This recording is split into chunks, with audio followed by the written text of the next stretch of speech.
இயேசு கிறிஸ்து உண்மையிலே மரித்தாரா? பரிசுத்த வேதாகம் சொல்லுகிறது இயேசு கிறிஸ்து மரித்தார், 3ஆம் நாள் உயிர்த்தெழுந்தார். ஆனால் குரான் சொல்லுகிறது இயேசு கிறிஸ்து மரிக்கவில்லை என்று. அப்போ இது ரெண்டுல எது நம்புவது?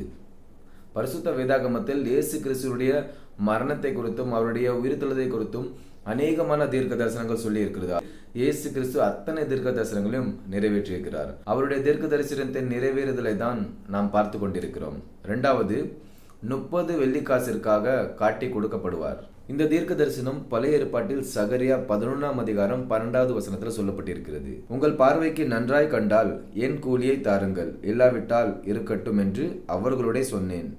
அப்பொழுது எனக்கு கூலியாக 30 வெள்ளிக்காசை நிறுத்தார்கள். இந்த தீர்க்க தரிசனுடைய நிறைவேறுதலை நாம் மத்தேயு 26ஆம் அதிகாரம் 15வது வசனத்தில் பார்க்க முடிகிறது. நான் அவரை உங்களுக்கு காட்டி கொடுக்கிறேன், நீங்கள் எனக்கு என்ன கொடுக்கிறீர்கள் என்றான். அவர்கள் அவனுக்கு 30 வெள்ளிக்காசை கொடுக்க உடன்பட்டார்கள்.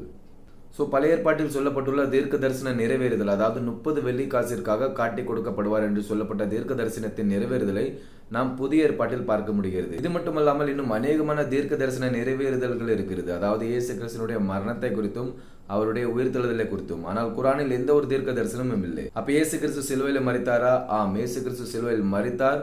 அவர் 3ஆம் நாள் உயிர்த்தெழுந்தார்.